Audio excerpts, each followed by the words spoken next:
Good afternoon, and welcome back to another adventure here on Southern Sense. You're listening live on Blog Talk Radio, SHR Media, iTunes, Stitcher, Spreaker, YouTube, iHeartRadio, Amazon Music, and half a dozen other places.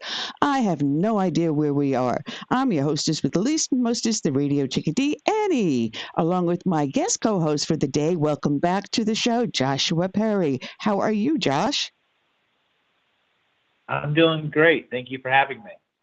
Yeah, we got ourselves a jam-up show today. Normally we have multiple guests, but we had so much fun with Claire C.C. Carter. She'll be joining us for the entire show after we do our opening dedication and talk to our listeners. They can join us over on Facebook and YouTube also, as well as the chat room here on Blog Talk Radio, which I forgot to open up. That would help if I open the chat room. Anyway, we have a lot to talk about, a lot that's going on with what's going on with Hamas and Israel and the protests here at home and in the colleges, as well as a whole plethora of other things. New Speaker of the House, Trump was cleared of one of the allegations that's been hanging over his head for the last 4 years. The feds are trying to still gag him. The ACLU is coming to his rescue, believe it or not. So, Josh, there is a ton of things to talk about today. Well, there's never a dry moment when you have the circus in Washington, D.C. No, there never is. But I was very buoyed and cheered by who they chose as the new Speaker of the House and some of his comments that he made. But we're going to be talking with our guest about that and why I think it's a good thing that they finally decided on this gentleman and not the others. Anyway, those that listen to our show know that we do start off each and every show with a dedication to a fallen hero. And today's dedication is going to be going out to police officer Anthony Ferguson from Alamogordo, New Mexico. His end of watch was on July 16th of this year. And let me pull up my notes here. As you can tell, I'm a little disorganized. I was telling Josh, listeners, that I had a major computer breakdown, and those who have been listening to the show recently have been hearing weird things happening.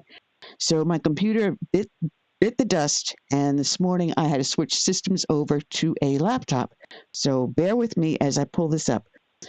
This is from the Officer Down Memorial page, and it reads, Police Officer Anthony Ferguson succumbed to a gunshot wound he received during a foot pursuit of a subject who had fled the scene of a vehicle accident at 2:18 a.m. on July 16th this year. Officers attempted a traffic stop when they noticed a subject driving a vehicle without headlights or taillights. When the vehicle sped away, the officers did not initiate a pursuit, but a mile away, the vehicle crashed into a pole at First Street and Delaware Avenue. After the subject fled on foot, Officer Ferguson pursued the man. The subject pulled out a shotgun and fired, hitting Officer Ferguson in the face. Another officer returned fire and struck the subject in the leg. Officer Ferguson was flown to UMC in El Paso, where he succumbed to his wounds the next day. The subject was treated at the hospital and has been charged with an attempt to commit first-degree murder, aggravated battery on a police officer with a deadly weapon, tampering with evidence, aggravated fleeing of a police officer, resisting and evading a police officer, criminal trespass, lights required on vehicle, failure to yield to an emergency vehicle, and reckless driving.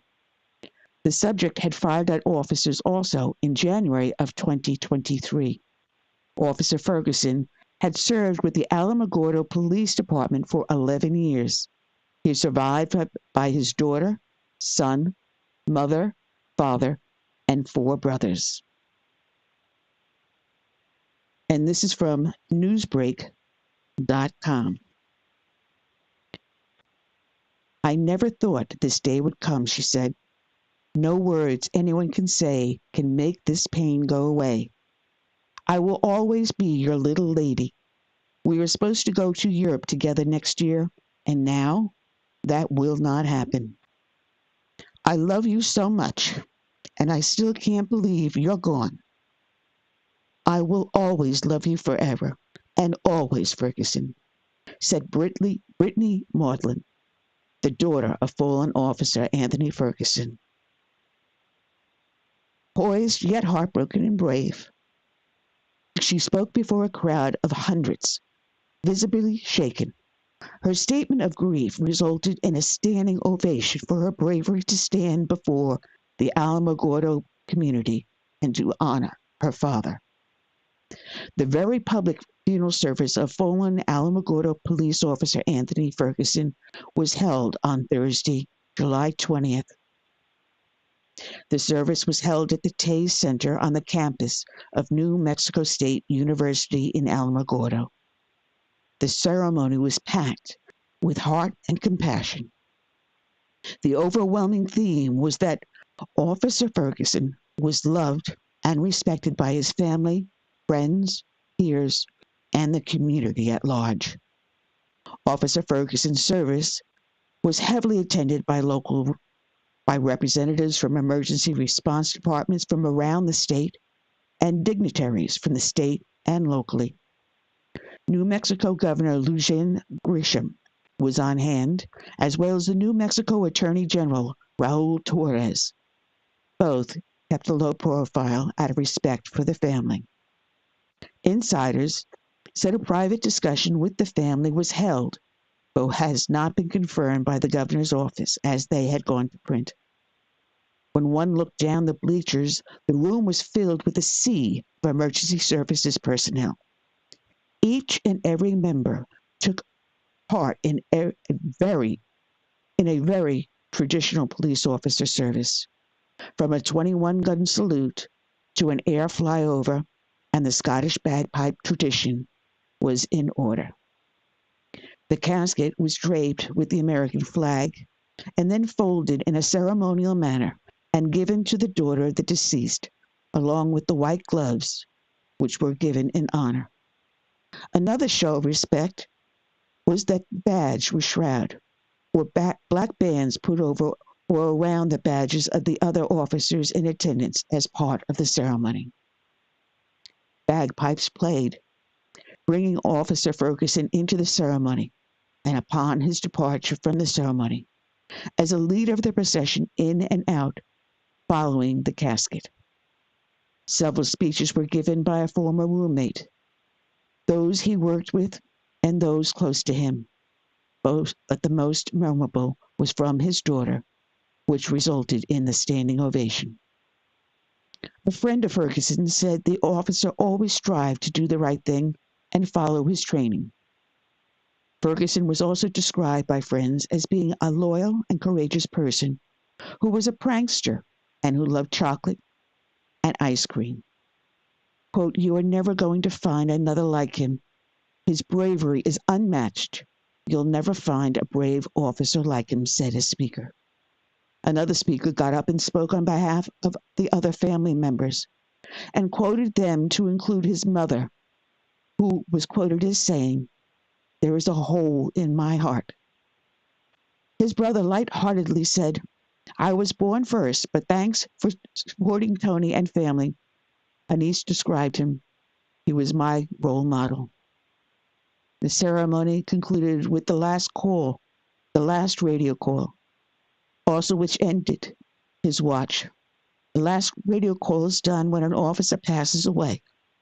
The police code for the end of watch is at 10:42, and of course, taps is played during the flyover and the 21 salute. During the funeral, Ferguson was presented with 6 awards for his bravery. In times like these, it's natural to question why such a society, why such a tragedy had to befall on us. Why do bad things happen to good people? We all are hurting, and we all grieve in our own way, said acting Alamogordo Police Chief. Ferguson served for the Alamogordo Police Department for over 11 years. Today's show is dedicated to Officer Ferguson. So, Officer Ferguson, stand down. We have it from here. The show is also dedicated to all the first responders out there that serve and honor, be they law enforcement, firefighters, or emergency services. We also dedicate this show to the brave men and women that serve in our military from the birth of this nation through today. May God bless each and every one. We dedicate to them this song by Tiffany, Soul the Nation.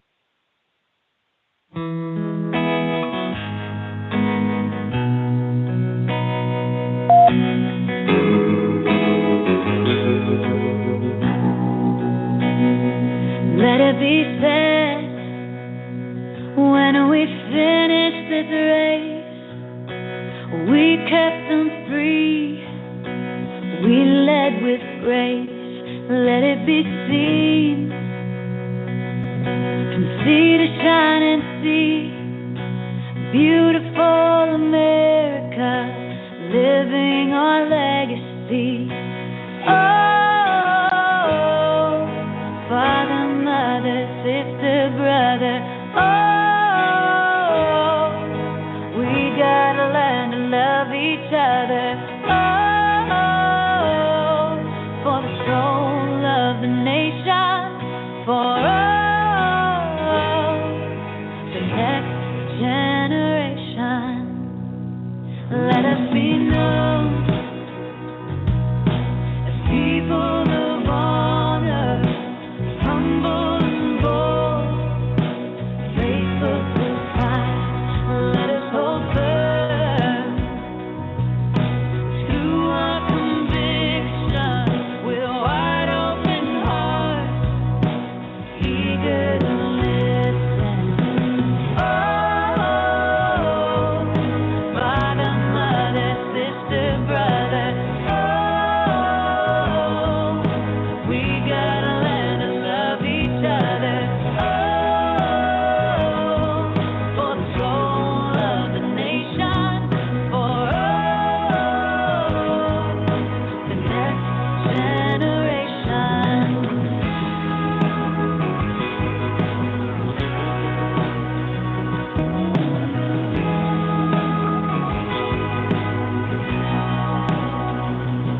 Let us make room, let us reimagine, welcoming voices with true compassion. Let's craft a world with hopes and dreams, challenges known, those still unseen. Oh, Father, Mother, sister, brother, oh, we gotta learn to love each other. Oh, for the soul of the nation, for the next generation.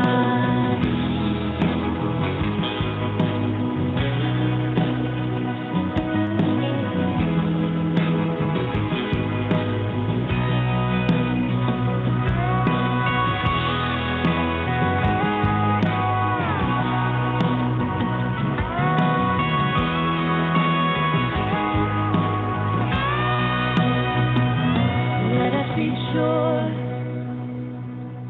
when our time has come, we gave them hope, we made them strong. Let it be said, when we finished this race, we kept them free, yeah, we led with grace. Oh, Father, Mother, sister, brother, oh, we gotta learn to love each other. Oh, for the soul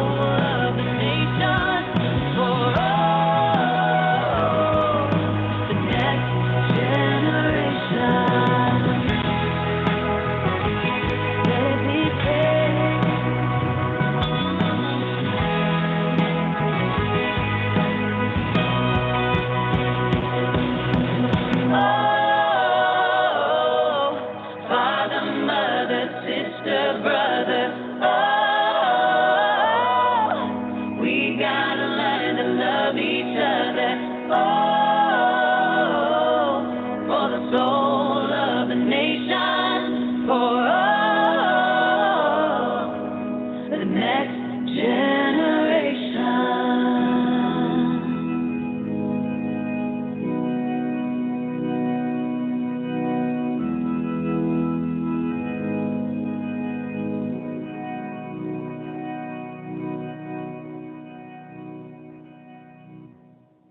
All right, and we're back. You're here listening to Southern Sense live on Blog Talk Radio, SHR Media, iTunes, Stitcher, Spreaker, YouTube, Facebook, iHeart, Amazon Music, iTunes, and all the heck with it. Just sit back and listen and enjoy. I'm your hostess with the least mostest, the Radio Chick-A-Dee, Annie, along with my guest co-host, Josh Perry. And Josh is also not just a guest co-host, but he is also a person in his own right as a longtime media host and commentator. He's also with, Josh, I just had a brain fart. RB Network? The Right Side Broadcasting Network. We are Right Side. notorious for streaming all of President Trump's rallies. Right Side. I apologize. Brain farts whenever I come to that, Josh. You know? It got a tattooed on my forehead or something, you know.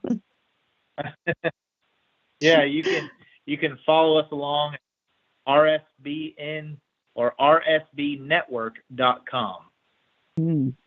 Okay, well, I got to make sure I put that up next time you come on the show. I can't be perfect all the time. No, Lord. Oh, man. I don't even know where to start, but I have to apologize. I can't give out my website until after the 7th of November because I had to turn around.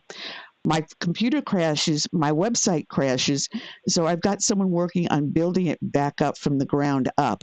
It's costing me a pretty penny, a lot of money, but hopefully we'll have that back up in about a week and a half. So if anyone's looking to go into Southern Sense website, it's going to be a little while before it comes back on. You can still reach us through YouTube and through Facebook page that is still up and working, fortunately. But I think the blue gods are against me, Josh. All the gods of the left is blue. Oh, man. Anyway, have you been following, I'm sure you have been, these protests that have been going on, the pro-Palestinians showing up, not spontaneously, at anywhere there is a Jewish protest, looking for the U.S. government, the UN to take action for the invasion and the slaughter of their innocent citizens. Right. And I would highlight that they're not so much pro-Palestinian as they are pro-terrorist protests, because Hamas was elected, and so they are applauding the evil works of Hamas. Well, we're going to get into a lot of this because it turns out Hamas was trained by the Al-Qaeda forces. Al-Qaeda forces? That is the Iranian military. They went into Iran, to the capital of Iran, and they were trained.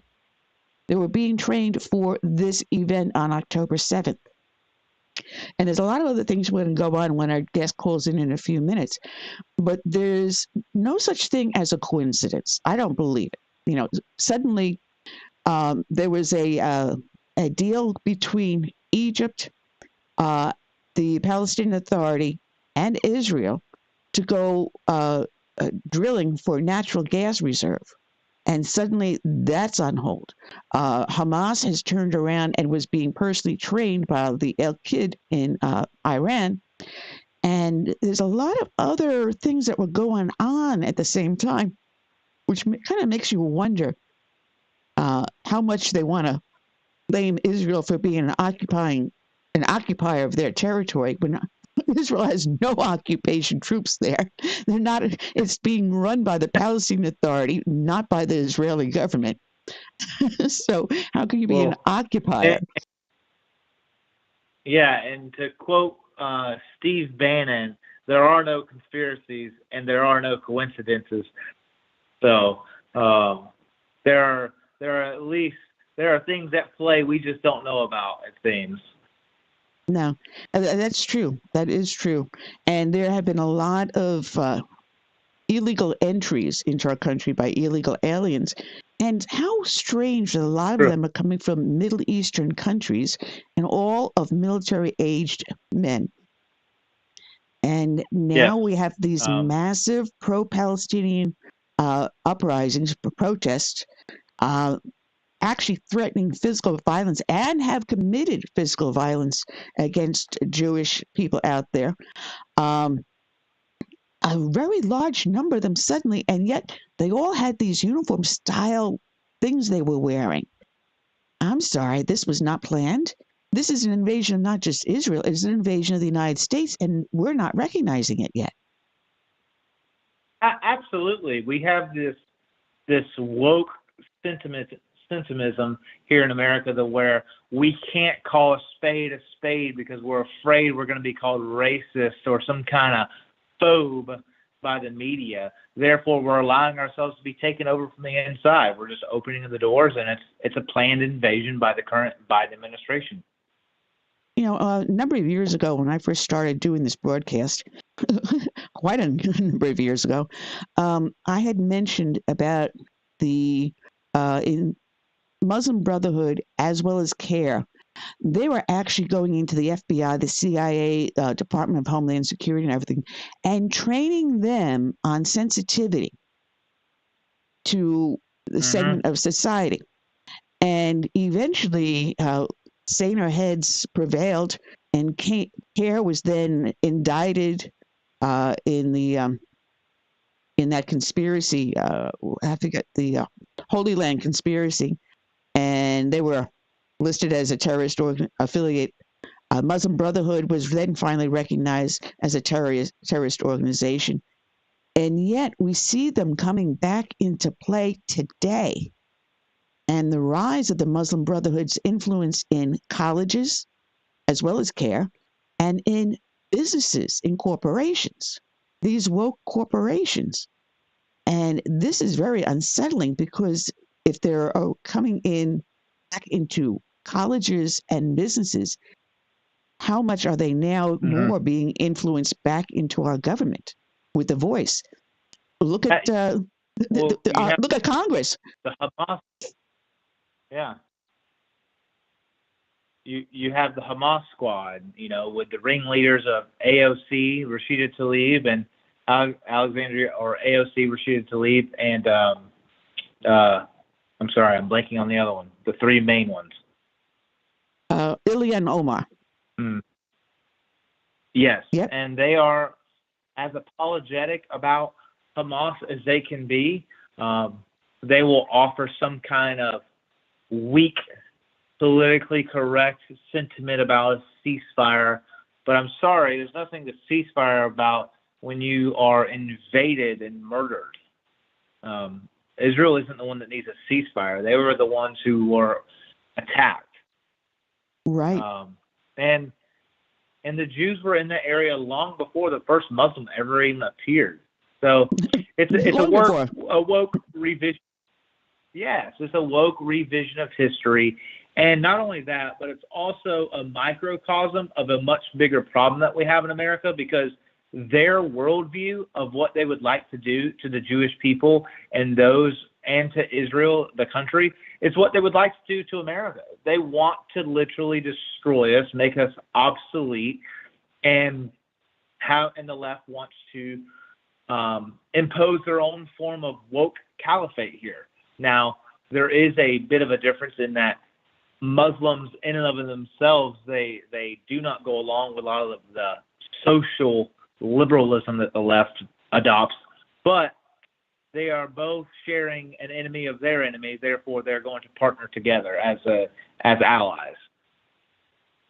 Well, in the United States and in other areas, there have been movements to reform Islam into a more moderate religion. And yet, if you were to do that, those who are conservative Muslims feel that you have now committed heresy. And according to the Quran, the death is the penalty.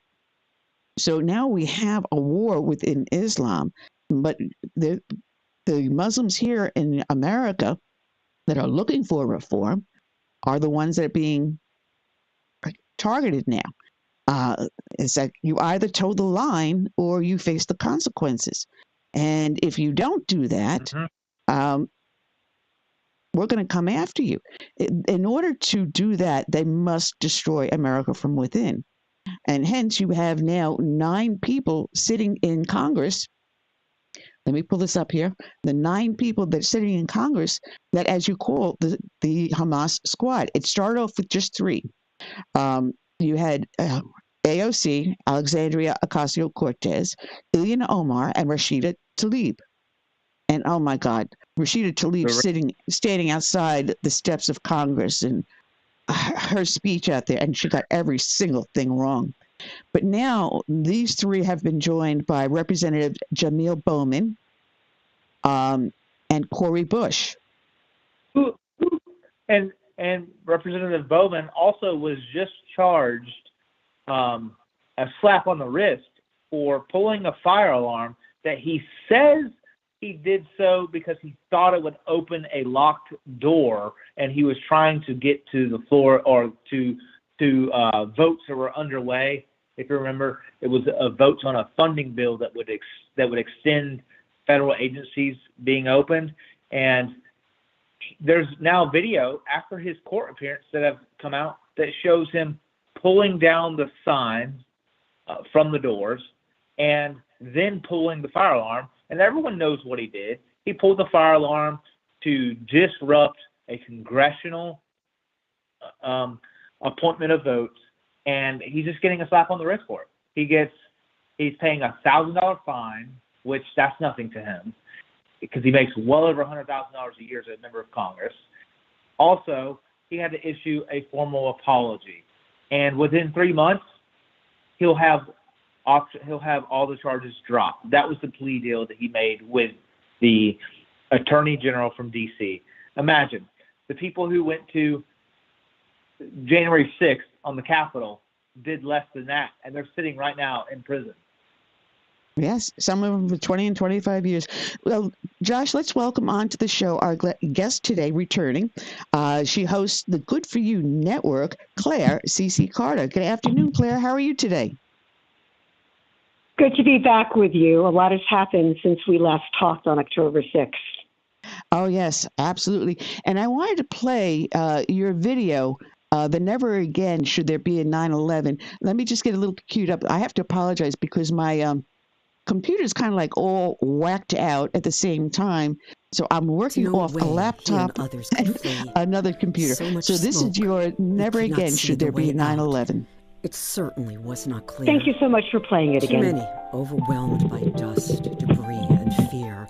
Life so precious and dear. A husband calls his wife to say, "Help is on the way." I love you. Is what they Save this message your whole life. The All first he had was a responders phone. were terrific. He knew he wasn't but going to make it home to his family. Horrific. There was no They way went up he flights and of others stairs could to flee. save others, So brothers, much smoke, sisters, you fathers, could not see the mothers. way out. They're trained It to lay certainly down their was not own life clear. for a stranger. Too many Never thinking overwhelmed about by the dust, extent of the debris, danger. and fear. Life so But precious some lives have and been dear. spared if security hadn't Help announced. is on the way. Tower 2 is is what they secure. needed to hear. It's safe to go back. The first They were not responders imagining were another terrific, plane, but what another they attack. faced was horrific. There were those coming down the They stairs. went up flights of stairs who to did save choose to others, turn around. brothers, sisters, Others fathers, told by mothers. office mates. They're "You need trained to to lay leave." down their own life for a So stranger, for all of never them, thinking about the we extent of the continue to danger. grieve. Would some lives have been Why spared couldn't if the Twin security Towers hadn't withstand the announced, attack? Tower Were 2 structural is design secure, flaws a it's fact? safe to go back? Who in charge had the They were gall not to imagining approve only another 3 plane, stairwells another for attack. a building that tall? There were those coming down the How do you stairs justify who that call? did choose to turn around. It would leave more real Others estate to told by sell. office mates, no Is need to that what it leave. was all about? So for all Pray, of them, tell. we continue to grieve. Did building safety take a back seat? Why couldn't The the Twin steel Towers beams withstand the inadequately attack? fireproofed.